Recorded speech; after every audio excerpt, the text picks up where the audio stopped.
Boa tarde. Sejam todos bem-vindos a mais um programa Cultura em Rede, aqui no nosso Facebook da Cidade das Artes. Hoje a gente vai ter um papo bem interessante com Luiz Sobral, hoje atualmente pró-reitor da Universidade do Brasil, em São Paulo, e presidente do Conselho da Indústria Criativa da Fiesp. Então, vocês imaginam que a gente vai ter aí muito assunto para falar, enfim, fora aí uma larga escala na área da cultura, educação. Então, eu já soube que tem algumas novidades aí do estado de São Paulo que ele vai dar de primeira mão aqui para a gente. Então, eu vou chamar o nosso convidado, chamar nosso secretário Adolfo Conder. Adolfo, boa noite. Tinha que tirar o áudio.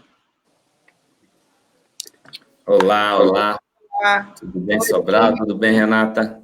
Tudo bem, graças a Deus. Como é que vocês estão?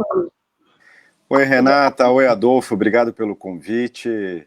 Espero que a gente faça um bom bate-papo aqui, uma boa conversa fluida, ótima. Adolfo, amigo querido, você que dirige um dos equipamentos culturais mais importantes do planeta e que eu sou apaixonado por ele, viu? Essa Cidade das Artes é simplesmente maravilhosa.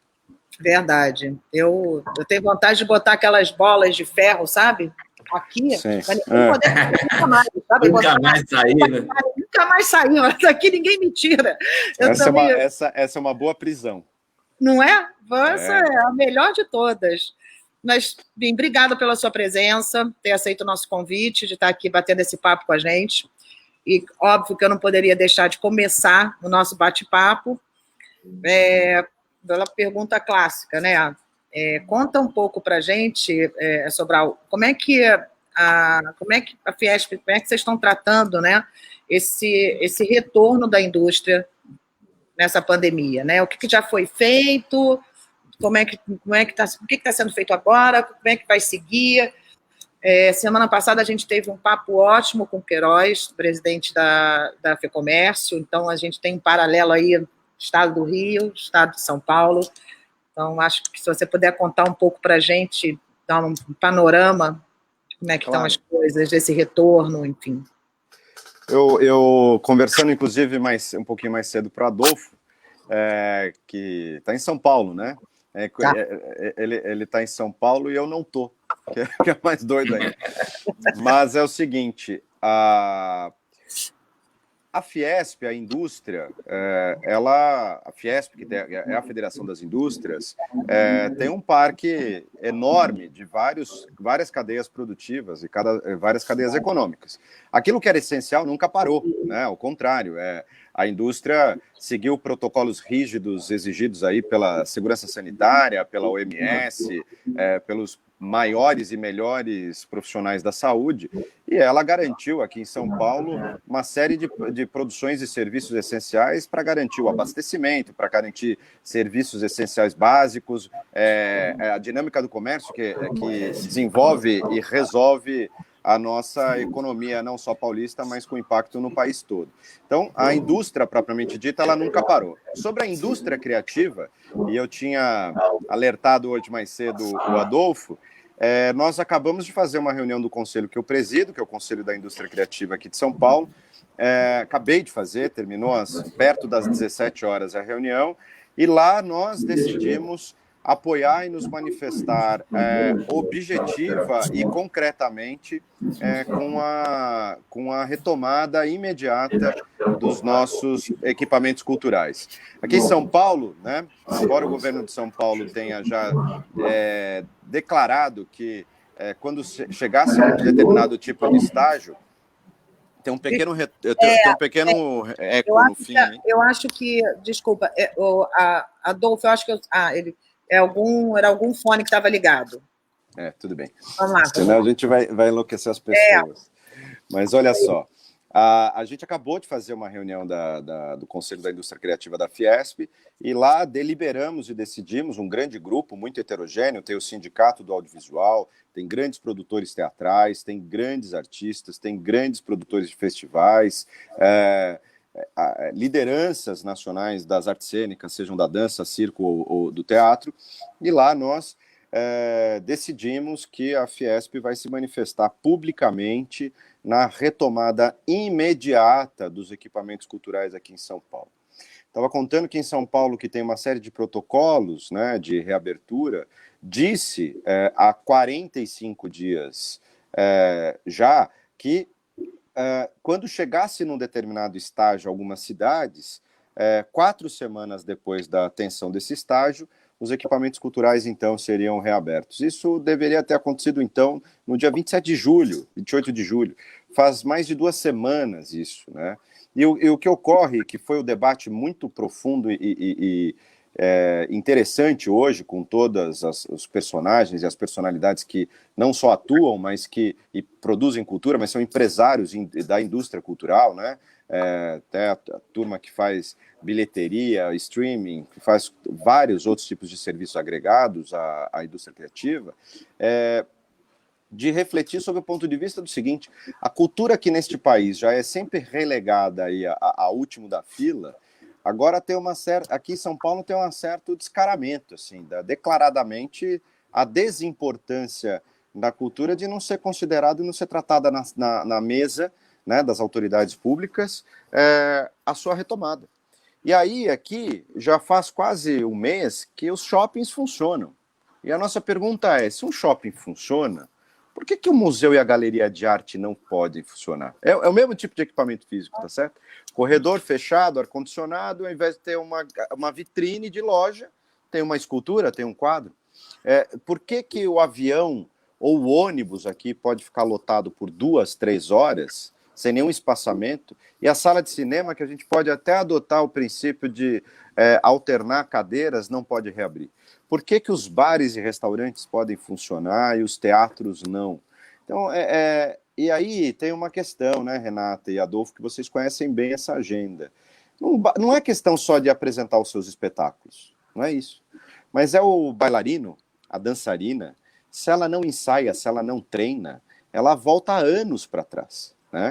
No desempenho da performance, propriamente dita. O trapezista, se não ensaia e não treina 8, 10 horas por dia, ele não consegue retomar as suas atividades, né? O ator, para ensaiar, para prototipar ou pilotar uma peça, tem que atuar no palco. As medições, as avaliações, os testes de palcos levam semanas. Não é assim, religa uma máquina e sai produzindo as coisas. Então, não só do ponto de vista da retomada do que é, de fato, importante para a criatividade, para a geração das produções, mas e que também, óbvio, aqueles que têm espetáculos ou peças já realizadas, ou já, melhor dizendo, produzidas, consigam retomar suas atividades. Então, hoje a Fiesp fez essa longa discussão. Nós vamos enfrentar a certa ilógica que tem aqui em São Paulo de abre tudo, menos a cultura. É uma... Sobral, hoje eu tive conversando com o secretário de Estado, Cultura, o Estado parece que baixou algumas regras e aí ficou essa questão Estado-município, né? Quer dizer, essa dúvida aí. Na cidade do Rio, hoje, enfim, a Cidade das Artes já está aí com o seu drive-in, já tem, e que tem sido um sucesso. Parabéns, Renata. A gente teve aí na semana passada a inauguração de um sushi que está no entorno do Espelho d'Água ali da Cidade das Artes, lindíssimo. Você restaurante adequado, esse novo normal. Detesto essa frase, mas assim, eu tenho que falar. Nós também. Mas é esse novo normal que ele vai continuar aqui, entendeu? Enfim, tá ali, com um lugar super aprazível, gostoso, em volta do lago, com cabaninhas super gostosas, abertas. E vamos lá, a vida que segue. Sim, com todas as regras, e aí agora a gente começa a abertura também dos equipamentos culturais. No sábado começam os equipamentos turísticos na cidade do Rio de Janeiro, voltando a cultura a funcionar, obviamente com a preocupação, e aí, óbvio, dentro das regras, Sobral, você sabe, e aí você que está ali na Fiesp, o desafio também que com todas as regras. Na cidade do Rio foram criadas regras de ouro, e existe um comitê formado pela Casa Civil e as secretarias, e depois desse comitê tem um comitê científico formado por profissionais de saúde, universidades, acadêmicos, que dão a última forma desse processo de reabertura, no qual a cultura ficou por último, e que está agora chegando sábado, sexta se reabrem os pontos turísticos, e aí começa a reabertura também de teatros, museus, etc. Óbvio que alguns com a preocupação, e hoje a gente conversava com alguns donos de teatro, etc., com a preocupação dessa coisa do equilíbrio econômico para que o equipamento... E esse é um desafio, quer dizer, e a cultura com essa capacidade enorme nesse momento de reinvenção, né? O Drive-In da Cidade das Artes é um sucesso, tem mais outros... na Barra tem mais outros 2 drive-ins, mas o pioneiro foi da Cidade das Artes, é bom frisar, tem sido sucesso. Aí você tem o Drive-In da Lagoa, ou então acontecendo não só apresentações, não só cinema, exibição de filmes, mas também apresentações de stand-up, etc. Como é que você vê nesse processo de lives, esse novo momento da cultura, né? Como é que você vê essa reinvenção desse novo processo, enfim, da cultura nesse momento de pandemia? Adolfo, foi uma coisa que a gente, inclusive, aproveitou para discutir hoje. Assim, cabe a quem, se não a arte, ao artista, inovar, né? Cabe a gente ser criativo, a criação está na arte. Então, nós temos, aliás, outras obrigações, né? A gente precisa prototipar mais, a gente precisa ensaiar mais, a gente precisa experimentar. A escala de aprendizagem, por isso que é também a pauta de reabertura das coisas, a escala de aprendizagem. A gente vai aprendendo os novos modelos ou hábitos experimentando. Não tem fórmula mágica, né? Não tem tutorial. Tem uma regra ali de 1 minuto que você aperta 2 botões e está tudo resolvido.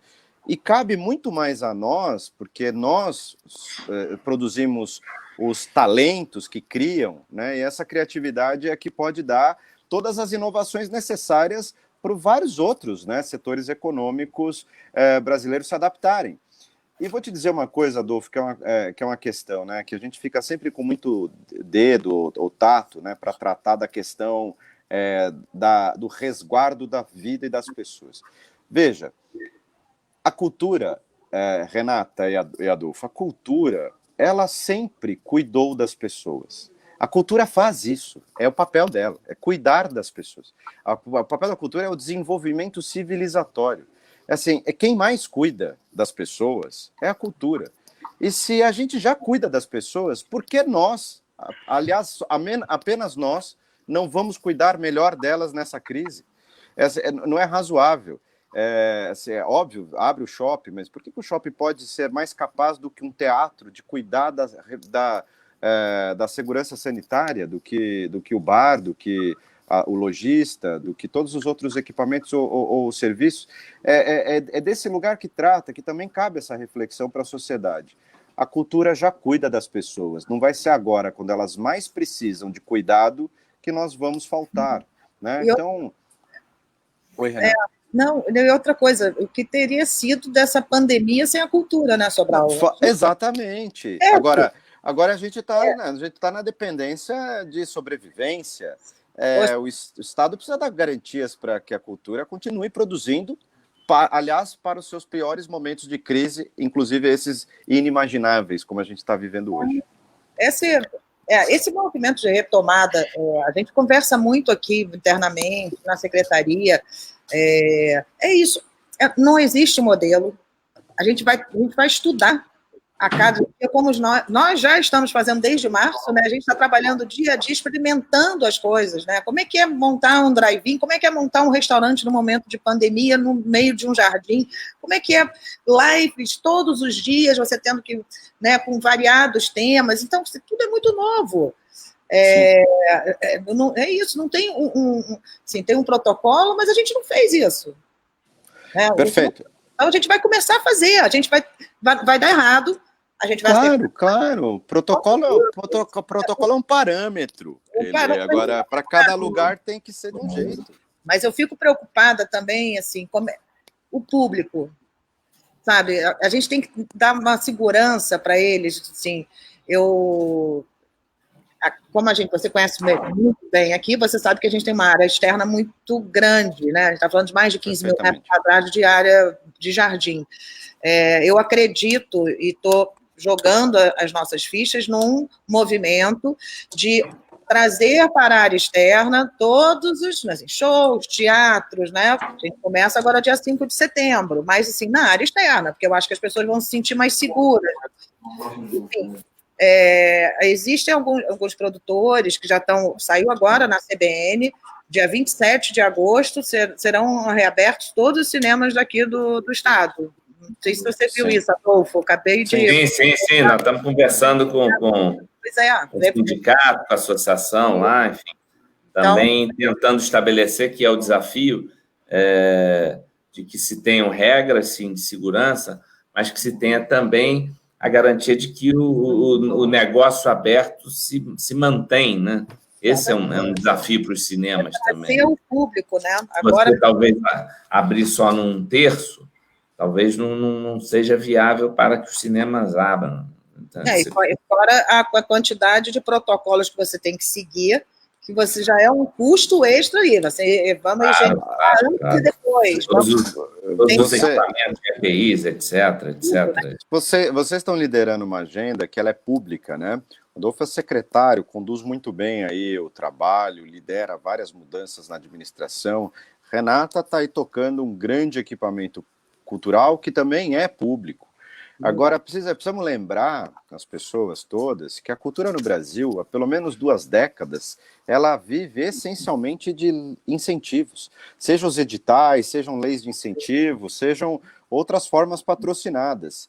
Isso significa que, inclusive, gente que captou dinheiro ano passado, os editais que existiam, captaram no começo desse ano, também precisam começar a dar conta de entregar os seus produtos sob pena da gente colapsar no ano que vem, de não voltando às atividades também, os patrocinadores ou os incentivadores também prorroguem ou procrastinem as suas decisões para o meio do ano que vem. Nós vamos ficar sem financiamento se a gente não voltar à atividade, que seja para produção, não precisa ser só para plateia e público, percebe? Então, assim, tem várias frentes aí, né?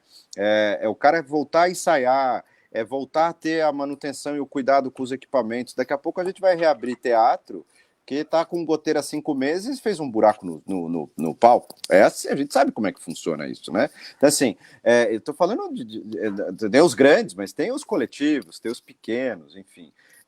Tem a coisa do incentivo. Dá para fazer, Adolfo, você estava falando de live, dá para fazer. O cara está no palco, está no coletivo dele, ele faz uma live, hoje já tem como fazer bilhetagem e precificar para você acessar. Pode fazer lá uma vaquinha virtual, vai se virando. Agora, se o cara não pode nem acessar o equipamento cultural, o artista não pode produzir, como é que ele vai fazer como? Vai fazer na casa dele um espetáculo? Ele não vai conseguir ter os limites, né, físicos, técnicos. Não precisa ter plateia presente, pode ter plateia virtual, pode ter, como a USESP aqui em São Paulo, abrir os concertos por live, né, para público virtual. Tá tudo bem, não é a questão. A questão é que a gente precisa retomar, porque a cultura é um exercício permanente de muitos ensaios, que para cada vez mais você precisa melhorar a sua performance. E a performance ideal é aquela que se apresenta para o público. E a gente não está nem com isto. E assim, o que me parece, no fim, é que, de fato, esse é o diagnóstico que eu trato depois nessa história, é que assim, nós estamos muito, muito renegados aos últimos da fila. Claro que tem exceções, né? Vocês estão aqui debatendo permanentemente e nacionalmente, mas a gente não tem isso. Aqui em São Paulo, é raro você dialogar com os agentes públicos da cultura. Não é um problema só federal, tem um problema aqui também, em outros estados também. E aí nós temos uma lei nova de financiamento aí para pequenos equipamentos, para trabalhadores da cultura, e vai ser como isso? vai servir para qual equipamento? Qual equipamento está fechado? Para usar de que maneira? Percebe? Tem uma série de mecanismos que, se a gente não religa as chaves, então o ano vai passar. Vai passar. Nós estamos no mês de agosto. Só pegando um gancho na tua fala, quer dizer, acho que a gente sabe dos desafios da cultura. Eu sou a figura da gestão pública que tive a alegria de assumir a Secretaria de Cultura, sabendo de todos os desafios que a gente tinha pela frente. Foi picado também, viu, Renato? Esse aí foi picado pela cultura. Era da política, da burocracia. Estou completamente picado pela cultura, buscando, obviamente, permanentemente, você sabe do quanto a gente conversa, buscando alternativas também de buscar parceria privada, que é importante para a cultura e fundamental. A cidade do Rio de Janeiro tem uma lei de incentivo importantíssima.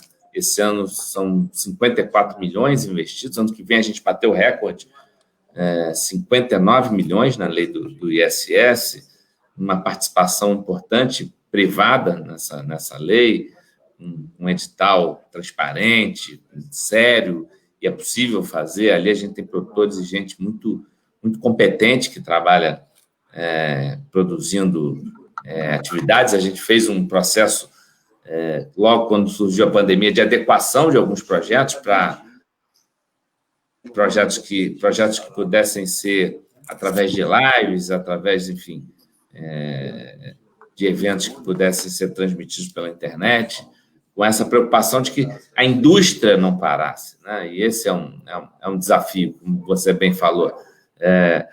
A gente vai deixar do cara continuar a produção? Não, para tudo, porque não sabe quando. Então, a gente foi dando continuidade a esse processo e, de fato, as coisas estão andando. Agora, paralelo a isso, se teve a grande discussão, e aí acho que é um ponto positivo que eu vejo, positivo no momento de um país ainda um tanto quanto polarizado, e falo aqui sempre nas nossas conversas, quer dizer, que foi a aprovação da Lei Aldir Blanc, né? Que foi uma mobilização grande. Em grande parte, até a bancada do Rio de Janeiro teve uma participação importante, acho que pela questão da cultura ser muito, muito viva no Rio de Janeiro, você tem uma bancada muito mobilizada no tema da cultura, e de quase, assim, uma aprovação expressiva, poucos votos, acho que, se não me engano, contrários na Câmara de Deputados, e com uma aprovação de consenso no Senado Federal. Óbvio que a implantação é num período rápido e curto, né?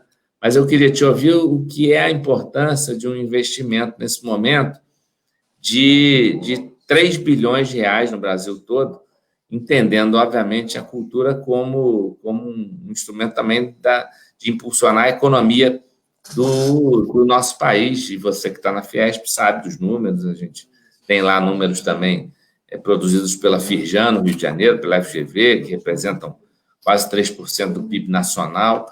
O quanto é importante isso, né? Quer dizer, e o quanto é importante isso ser construído um diálogo com a sociedade civil organizada. Queria te ouvir como é que você vê essa aprovação. É um sinal de uma luz no fim do túnel, de que é possível construir políticas de consenso, independente de bandeira partidária ou bandeira ideológica. Como é que você vê isso? Bom, primeiro que eu acho exatamente isso, né? Se tem um lugar que pode promover... Eu estou mutado? Não, vocês estão me ouvindo, né? Tá? Se tem um lugar que a gente pode e deve atuar com permanente diálogo, né, e de achar consensos, porque quem forma a reflexão e senso crítico é na cultura. A cultura serve a uma sociedade, não serve a uma bandeira ideológica, né? Erra muito quem aposta nisso. A cultura não tem o poder de transformar as pessoas defensoras de fulanos ou beltranos, de ideologias A ou B. Ela tem o poder de transformar a sociedade num lugar melhor para se viver, né? Então, primeiro que sim, acho que o melhor exemplo é quando você consegue também pela cultura dar conta de que pessoas que pensam tão diferente concordam com a mesma coisa. Eu acho que esse foi um grande sinal e uma grande aprendizagem, né, para o Congresso, que é possível, sim. Quanto à lei propriamente dita, colocar o recurso na cultura e para quem imediatamente precisa sobreviver, eu acho determinante.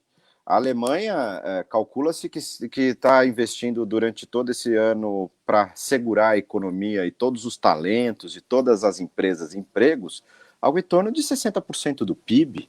Quer dizer, para as pessoas terem segurança, não é só sanitária, segurança de viver, segurança de garantir a sua prosperidade, garantir a sua tranquilidade para ter o que servir à mesa e para os negócios não colapsarem, porque a retomada, a gente sabe, a hora que você quebra um negócio de 30, 40 anos de existência, você não retoma em 40, 50 dias. Talvez você nunca mais retome, né? Então, os prejuízos causados pelos danos econômicos serão muito, muito profundos. Então, o Estado precisa atuar. Do ponto de vista de cultura, eu defendo uma agenda que o Estado, em qualquer lugar, em qualquer ambiente, qualquer país, qualquer sociedade, é determinante para o investimento cultural. A cultura é a base, né? A cultura é aquilo que é a soma dos usos e costumes, da sua memória, do seu patrimônio constituído ao longo de toda a sua vida, da sua vida de nação, de sociedade. Então, naturalmente, o Estado tem que garantir, né? E mais do que isso, aí nós vamos falar de Fiesp, futuro, quarta revolução industrial. Não sou eu que estou dizendo isso, é o fundador do Fórum Econômico Mundial, que aponta para a quarta revolução industrial, que é a revolução da indústria criativa. A gente tem contas aqui, né, cálculos aqui, Adolfo e Renata, que dão parâmetros para a gente, que, por exemplo, um técnico de palco, um técnico de luz, ganha, em média, o dobro da renda média dos outros setores em nível de qualificação, tempo e graduação que é necessário. Aqui a SP Escola de Teatro, que tem uma gama enorme de profissionais, que não é que ensina atores, ela ensina a indústria do teatro, né, os técnicos, ensina profissionais para darem condição para os espetáculos acontecerem. Ela tem um índice de empregabilidade que beira 90%. Camarada que forma numa área dessa específica técnica da arte, 90% de chance de sair empregado da formação e ganha o dobro do que profissionais de outra natureza, mas que tenham equilíbrio aí no tempo de formação, na atribuição técnica, né? Então, assim, primeiro, a cultura emprega e dá boa renda para as pessoas. Segundo, não existem três coisas no mundo que gerem criatividade, só existem duas: arte e ciência. São essas duas coisas que geram criatividade no ser humano. E com a criatividade a gente gera inovação. E com inovação a gente consegue empreender em novos negócios e mais sólidos. É isso que trata. As startups dependem de inovação. Os novos marcos tecnológicos dependem de inovação. Onde está essa criatividade? Está no artista, está no cientista. E a gente é tão quanto, às vezes, desconsiderado como um cientista. A gente tem esse lugar de geração de emprego e renda. O Brasil hoje tem pelo menos 1 milhão de profissionais diretos das atividades culturais e artísticas. Calcula-se aí em torno de 5 milhões de profissionais entre diretos e indiretos, 200 mil empresas registradas e formais no setor cultural e, obviamente, todo o dinheiro é mais do que bem-vindo. Agora, nós precisamos ter um plano para salvar as cadeias produtivas da cultura. Sim. Precisa ter um plano para salvar o cinema, precisa ter um plano para salvar os espetáculos, precisa ter um plano para salvar as editoras. O Brasil é feito de gente que não lê. O Brasil, estava conversando hoje mais cedo com o nosso amigo Eduardo Saron. Ô Sobral, a Lei Aldir Blanc permite, isso é muito importante que os gestores acompanhem isso, permite a compra de ativos culturais, né? Quer dizer, hoje eu conversava com o secretário de São Paulo falando, olha, eu já pensava isso também, e a gente está conversando com a nossa equipe que está tratando da questão dos recursos da Lei Aldir Blanc, que é a compra de ingresso, que é a compra de poesia, que é a compra de livro, tudo isso, a compra de fotografias, quer dizer, a nossa intenção na cidade do Rio é a gente comprar um número de fotografias dos espaços turísticos, equipamentos culturais da cidade, a gente poder fomentar essa turma que passou esse período toda parada, né? Não, já tinha, só que vem há 10 anos com problema. Veja, não é que estava tudo ótimo e aí veio uma pandemia, uma crise econômica. Não, vem há uma década, 2, quem sabe, com muita dificuldade, né? O Fundo Nacional de Cultura não funciona. Aí, aliás, é outra agenda que é pluripartidária, né, Adolfo? É assim, se tem uma coisa que ninguém fez foi resolver o Fundo Nacional de Cultura. Não importa o partido, não importa a força política, está ali sempre estacionado, deteriorando e prejudicando os incentivos que são importantes para qualquer tipo de negócio na sociedade. Livro, as editoras estão quebrando. O brasileiro agora tem a discussão, você está vendo, né? Parece que tem a discussão da taxação dos livros. Aí realmente Sobral, me dá um minuto só para eu saudar a turma que está nos acompanhando aqui. Claro, perfeitamente. Eu sou um homem sempre prestigiado, então eu não posso falar. Nossa querida Sonja Figueiredo, que é gerente de teatros, Nilma Gonçalves, a Renata Costa, nossa gerente de livro e leitura, nossa subsecretária Roseli Duarte, nosso querido Regis de Carvalho, lá de Maricá, Glaucio França, Rose Antonioli, Nilma Gonçalves, Cristina, Silmara, nossa querida, nossa deputada Laura Carneiro acompanhando aí também, Laura batalhadora também sempre da cultura, Denise Escudeiro, nossa coordenadora de centros culturais, nosso querido Jorginho Mangueirense, nosso William Azevedo, lá de São Gonçalo, te acompanhando também, Bernardo Soares, nosso querido Bernardo, Laumar Sidaco, Carlos Henrique, nosso Sérgio Noronha, homem do samba, Luiz Inácio, nosso querido Fernando Guzmão, não sei se o Fernando foi da tua época, Sobral. Fernando foi presidente da Uni e foi vereador da cidade do Rio de Janeiro também, deputado. Luiz Inácio aqui falando, hoje a gente teve a notícia triste do fechamento da Escola de Cinema Darcy Ribeiro, muito triste isso. Nossa querida Janaína Soto, nosso querido Cláudio Márcio, Pierre, querido lá da Multirio, Randall Fará, meu amigo, homem da cultura também, já foi subsecretário de Cultura da cidade do Rio de Janeiro, Lília Andrade. O Bernardo faz uma pergunta aqui. O reinventar pela cultura foi um marco para todos. Será que o tradicional vai andar junto? O novo ou a tendência pós-vacina voltará ao normal? Não seriam novas políticas públicas, novo marco, profissionalismo, cultura 7.0? Aí na tela. Aí. Se a gente chegar no 4.0 já está maravilhoso. Mas olha só, a cultura ela se reinventa todos os dias, todas as horas. Ela é feita disso, é feita dessa matéria, né? Exatamente. É a primeira vez que a gente está se reinventando. Não, é sempre. Agora, também é isso, né, Adolfo? Assim, o teatro existe, que a gente conhece tradicional, existe há 3.000 anos.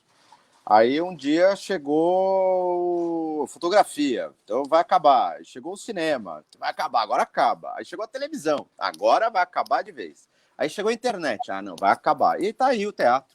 O teatro funciona, assim, tem coisas que elas devem, obviamente, né, serem contemporâneas, né, e a gente vai se adaptar. Aliás, cabe a nós, Adolfo, a gente tem que ajudar o mundo com a nossa capacidade criativa a se reinventar todos os dias. Esse é o nosso papel, né? Cabe exatamente a nós. Então, por isso que a gente precisa ter um olhar mais valorizado, ter mais financiamento, e a gente precisa retomar as nossas coisas, porque o quanto antes a gente conseguir experimentar as dificuldades, melhor a gente vai retomar com muito mais segurança e firmeza, e que garantir que coisas como a escola de cinema como essa não feche, porque vai reabrir outra igual quando? Quantos anos de experiência acumulada, quantos anos de produção experimentada aí que foram encerradas por uma falta de absoluta atenção e carinho. Como a gente sabe que outros setores da economia brasileira não sofrem, nunca sofreram. Batem lá na porta, depois de 24 horas de crise, bate na porta dos governos e se resolvem, né? Acho que a gente precisa ser um pouco mais... eu estou com medo de falar a palavra, mas assim, um pouco mais contundente, né? Achei melhor do que agressivo. Eu ia falar muito mais agressivo nas nossas reivindicações. Não é agressão do que diz a questão física, mas é isso, contundente, mais contundente na busca de valorização daquilo que a gente faz. Cultura não é passatempo.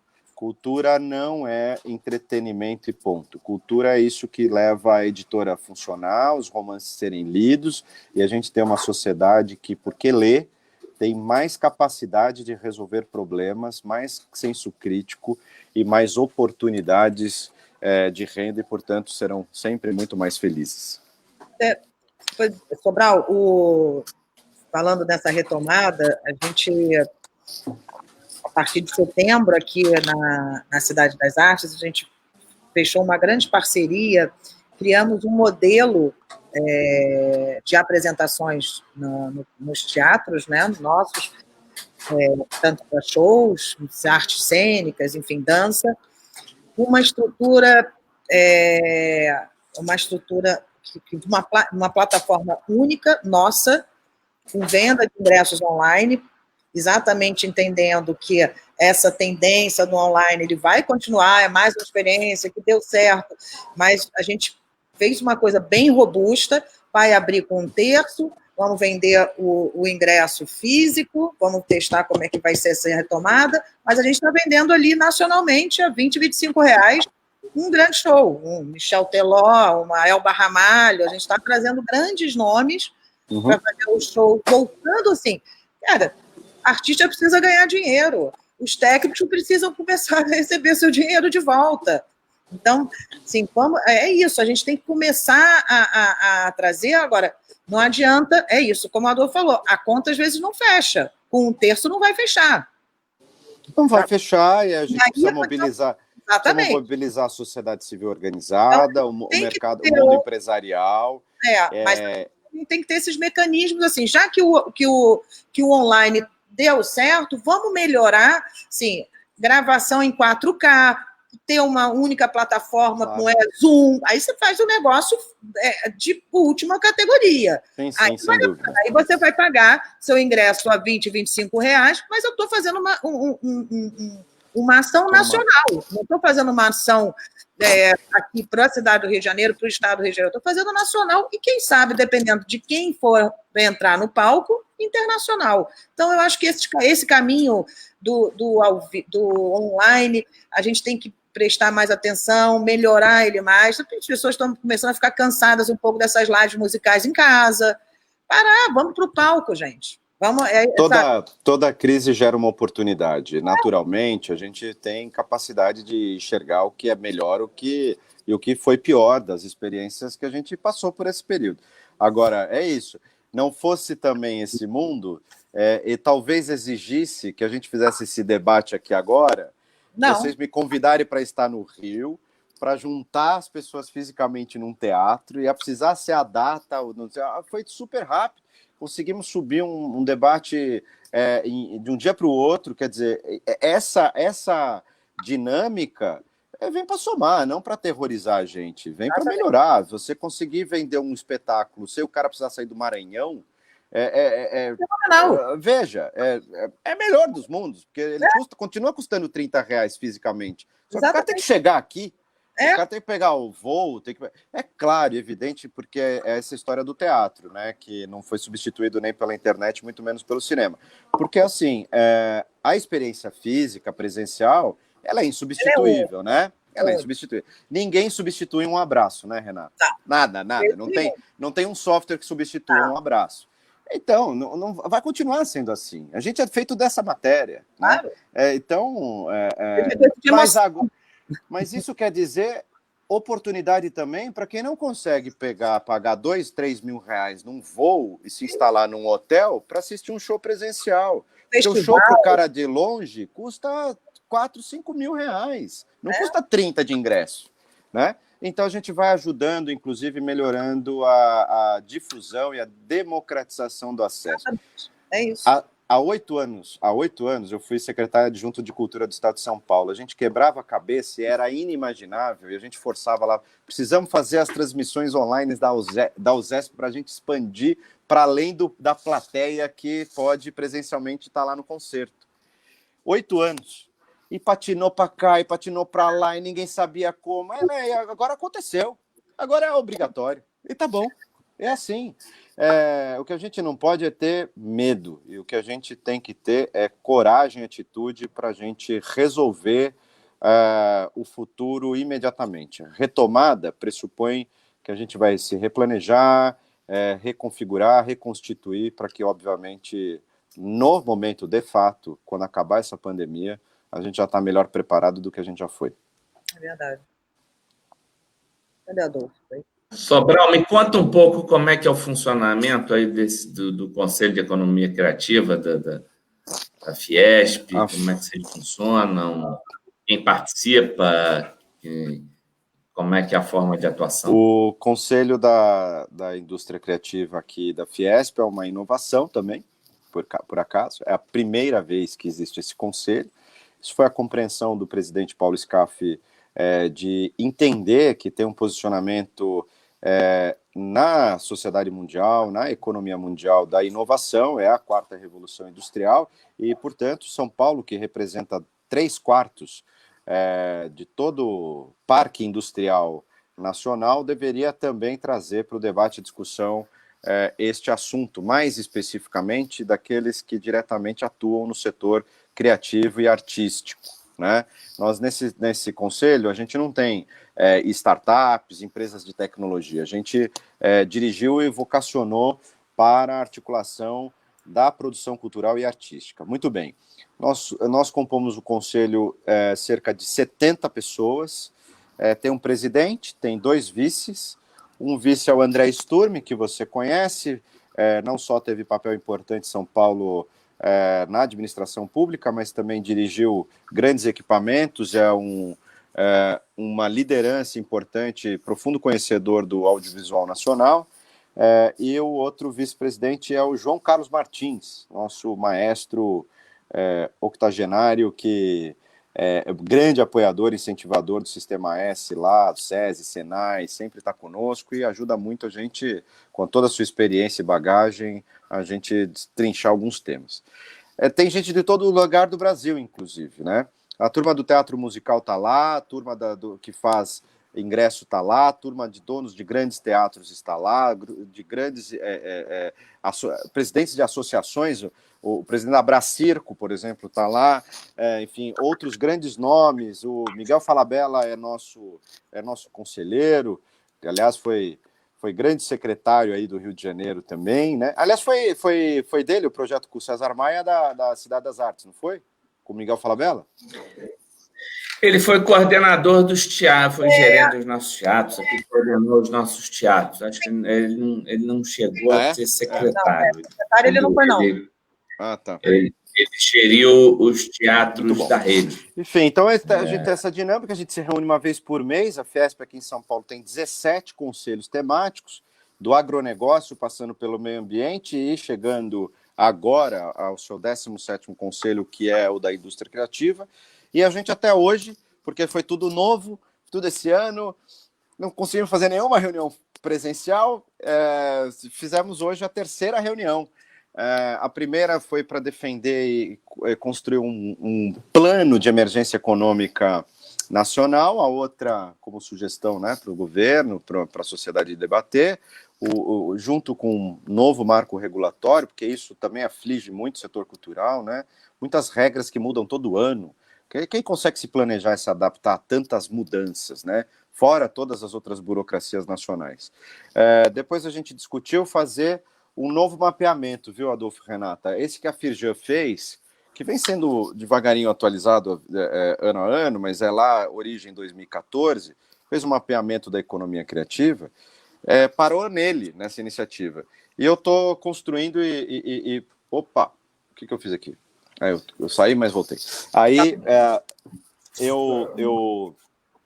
nós vamos debater lá para construir a partir da Fiesp um novo mapeamento da economia e da indústria criativa nacional e paulista, para a gente ter dados mais atuais, né, do impacto de renda, da geração de trabalho e emprego, dos efeitos que esse tipo de trabalho cria e constrói para a sociedade, seja de forma direta ou indireta, os desafios econômicos que esse ambiente tem, e aí vocês sabem bem como é que é isso. A hora que você tem dados relevantes, as pessoas passam a enxergar com outros olhares e de outra forma, e não tenho dúvida que vai valorizar mais. Então, a gente fez essa agenda de marco econômico e regulatório, o novo mapeamento que a gente vai formalizar agora um projeto para fazer esse mapa econômico nacional.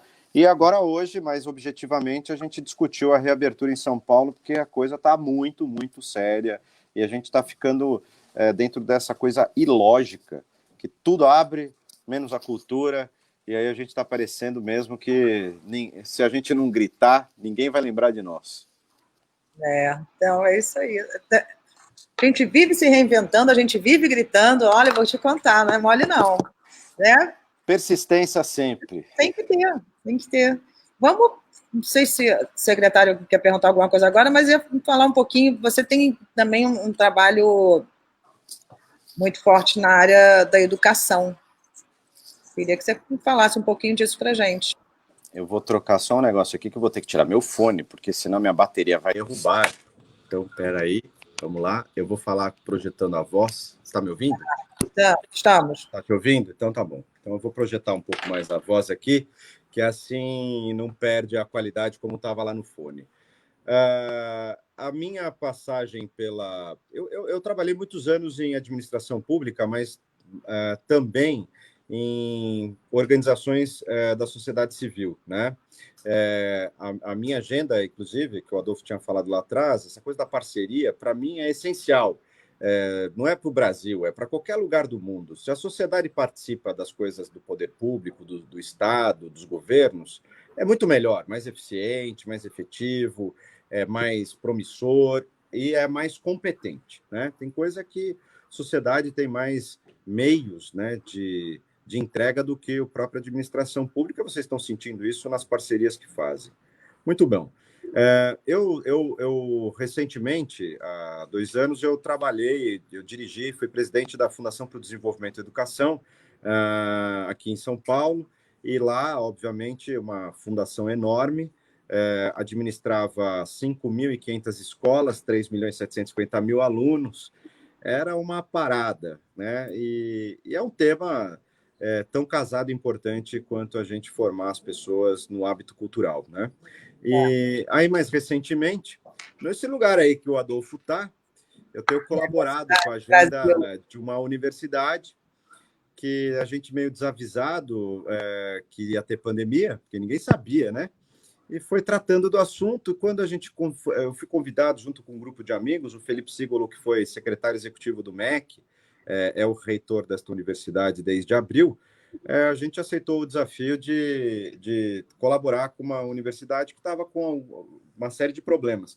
Só que ela estava com uma série de problemas antes da pandemia, né? E antes da crise econômica. Então, a gente está realmente... É isso, né? Tudo reinvenção, né? Tem que ensinar os alunos à distância, o cara está perdendo emprego, fica maior a inadimplência. A crise no setor educacional brasileiro do ano que vem vai ser profunda. Tem muita instituição de ensino sendo fechada no país inteiro. Isso tem um efeito colateral nefasto, porque não vai ter oferta para muita gente.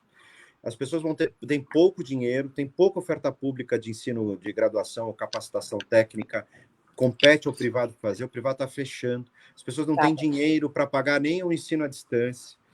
Então, assim, nós vamos sofrer muitas consequências aí dessa crise e é inevitável que os governos atuem nessa direção.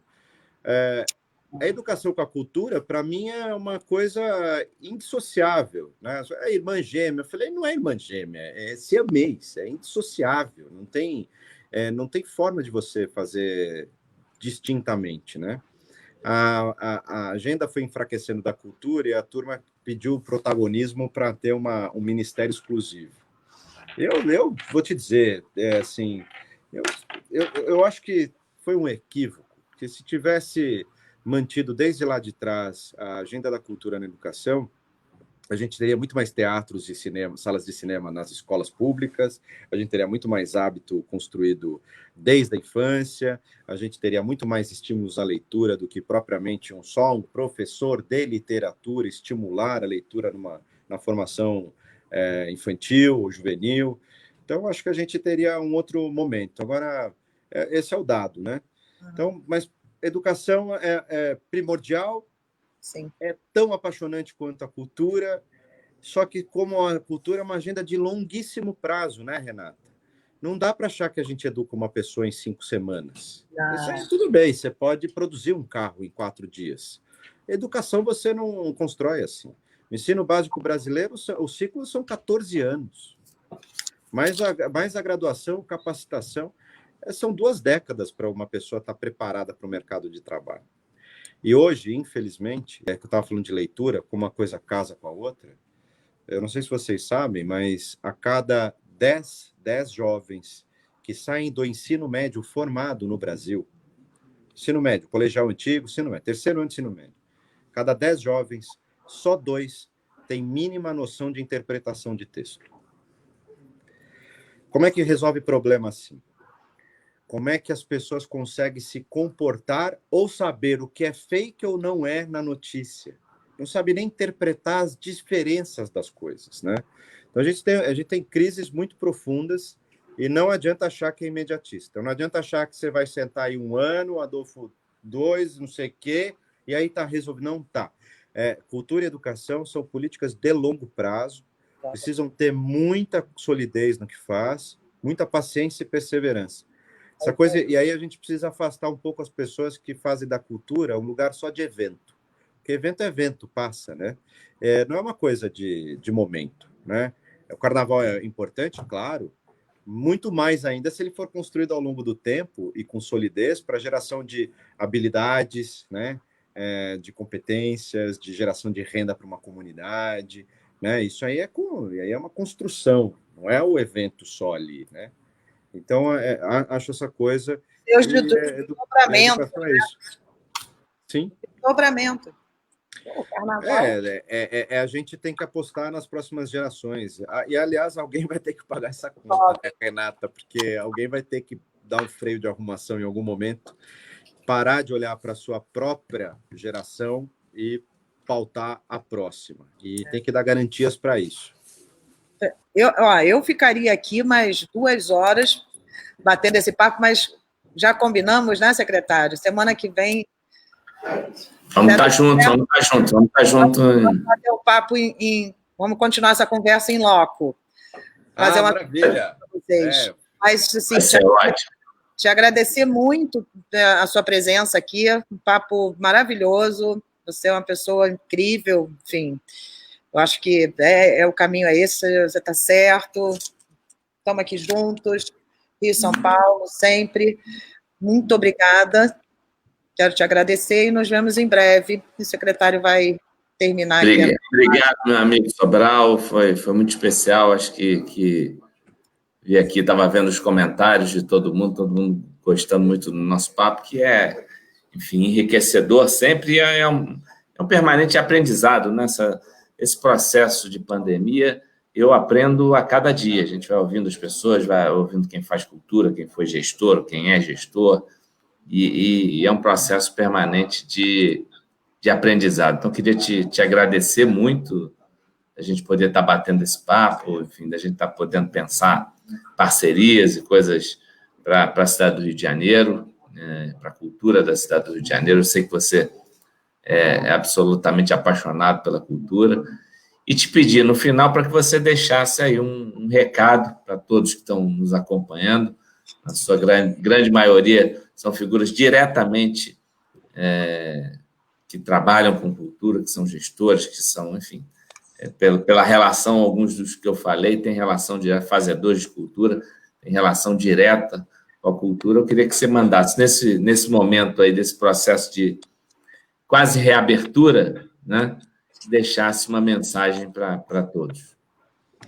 Bom, primeiro, agradecer demais aí, Renata. Prazer estar aqui nessa conversa. Fiquei super feliz mesmo. Eu também falo pelos cotovelos, né? Então, você está chateando todo... Eu sou assim também. Se deixar, eu fico falando horas nas lives. Eu enterro. Então, agradeço muito a você, a todos que nos ouviram aqui, participaram, pela paciência de ouvir e de estar atento aí aos assuntos.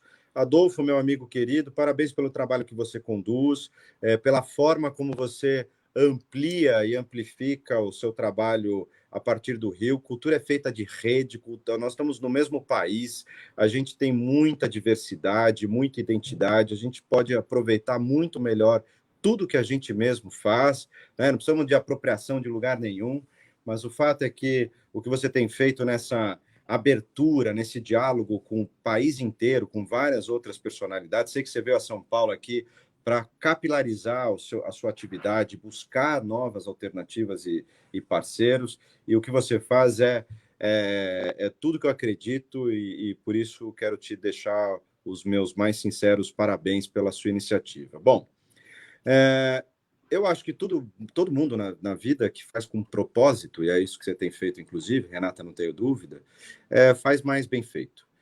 Com propósito, a gente tem aquilo que nos força ou firma as nossas convicções e faz com que a gente caminhe tranquilo para todos os lugares que a gente escolheu estar, né? A cultura, eu não achei até hoje nenhum personagem, nenhum, que atue, que produza, que seja técnico, que não tenha um propósito. Quem faz cultura faz de verdade, não faz por falta de ocupação, faz porque e sabe fazer aquilo. Quem faz cultura faz pelo bem de si mesmo, mas ainda melhor faz pelo bem dos outros. E todo mundo que faz isso, para mim, e é por isso que eu incentivo na política, e é por isso que eu incentivo nos meus debates, que ninguém desista, porque essas pessoas são insubstituíveis no que fazem, não só pelos seus talentos, mas pelas suas convicções e seus propósitos.